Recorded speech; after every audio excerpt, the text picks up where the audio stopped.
ఆ రోజు ఆదివారం సాయంత్రం 6 అయ్యింది.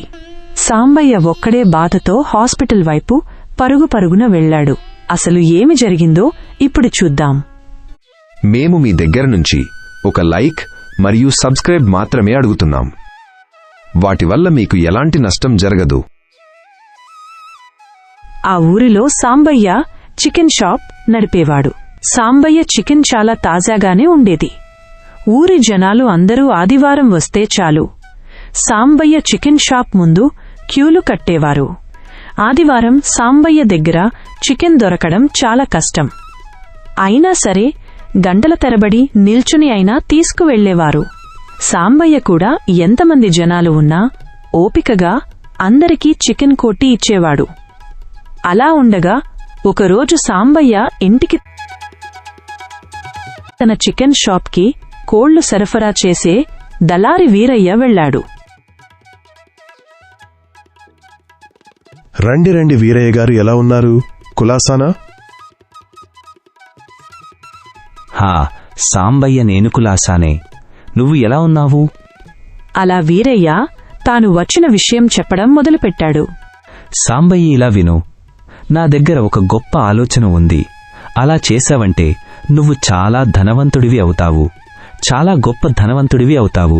ఇంకా నీకు పెద్ద బంగ్లా ఉంటుంది. అలాగే జీవితాంతం ఎంతో సంతోషంగా బ్రతకవచ్చు. అలా చెబుతూ ఉండగా సాంబయ్య, ఏమిటి ఆ ఆలోచన? అది చెప్పండి అని అడిగాడు. హా వస్తున్నా సాంబయ్య, అక్కడికే వస్తున్నా. నీ చికెన్ వ్యాపారం బాగా నడుస్తుంది. ఇంకా నీ చికెన్ అంటే ఈ ఊరి జనాలు పడిసచ్చిపోతున్నారు. అంతేకాదు, సాంబయ్యని చికెన్ అంటే పక్క ఊర్లలో కూడా మంచి పేరు ఉంది. అయితే నేను చెప్పేది ఏమిటంటే, నువ్వు కోట్టే చికెన్లో కొన్ని చచ్చిన కోళ్లను కలిపి కోట్టు. ఈ ఊరి జనాలకు నీ మీద నమ్మకం ఉంది కాబట్టి అనుమానమే రాదు. ఆ చచ్చిన కోళ్లను నీకు చాలా తక్కువ రేటుకు నేనిస్తాను. నీకు ఎక్కువ లాభం వస్తుంది. చుట్టుపక్కల ఊర్లలో చికెన్ వ్యాపారులు ఇలానే చేస్తూ చాలా డబ్బు సంపాదిస్తున్నారు. అలాగే నువ్వు కూడా నీ మీద ఉన్న నమ్మకాన్ని వాడుకుని ఎక్కువ డబ్బును సంపాదించుకో. అలా చెప్పి వీరయ్య వెళ్లిపోయాడు. కాని సాంబయ్య మాత్రం వీరయ్య చెప్పిన విషయం గురించి ఆలోచిస్తూ ఉన్నాడు. వీరయ్య ఆలోచన బాగుంది. ఉదయం నుండి సాయంత్రం వరకు ఖాళీ లేకుండా చికెన్ కోడుతున్నా మిగిలేది తక్కువే. అదే వీరయ్య చెప్పినట్టు చేస్తే ఎక్కువ లాభం వచ్చే అవకాశం ఉంది. ఇంకా నేనే ఈ ఊరిలోనే ధనవంతుణ్ణి అయిపోవచ్చు.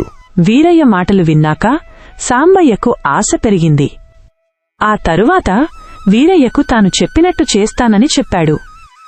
మళ్లీ ఆదివారం వచ్చింది. సాంబయ్య చికెన్ షాప్ ముందు జనాలు బారులు తీశారు. సాంబయ్య షాప్లో అన్నీ సిద్ధం చేసి ఒకరి తర్వాత ఒకరికి అందరికీ చికెన్ కొట్టి ఇచ్చాడు. తన దగ్గర ఉన్న చికెన్ అయిపోయింది. చికెన్ లేక కొందరు వెనక్కి వెళ్లిపోయారు. ఆ రోజు సాంబయ్యకు చాలా లాభం వచ్చింది. అది చూసిన సాంబయ్య ఎంతో ఆనందంతో ఇలా అనుకున్నాడు. ఇంత లాభమా? ఇంకా తర్వాత నేను కొంచెం ఎక్కువ కోళ్లు తెచ్చుకుంటాను. ఇంకా ఎక్కువ లాభం వస్తుంది. ఇంకా కొన్ని రోజుల్లో పెద్ద ధనవంతుణ్ణి అయిపోతాను. కాని ఆ రోజు సాంబయ్య ఇచ్చిన పాడైపోయిన చికెన్ తినడం వల్ల ఊరి వాళ్లందరికీ వాంతులు జ్వరాలు రావడంతో అందరూ హాస్పిటల్ పాలయ్యారు. ఆ విషయం తెలిసిన సాంబయ్య తన ఆశ వల్లే ఇలా జరిగిందని బాధతో హాస్పిటల్ వైపు పరుగున వెళ్లాడు.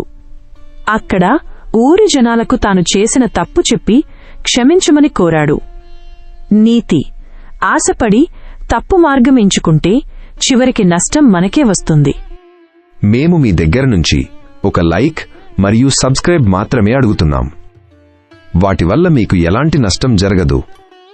మా స్టోరీ ఎలా ఉందో కామెంట్స్లో తెలియచేయండి.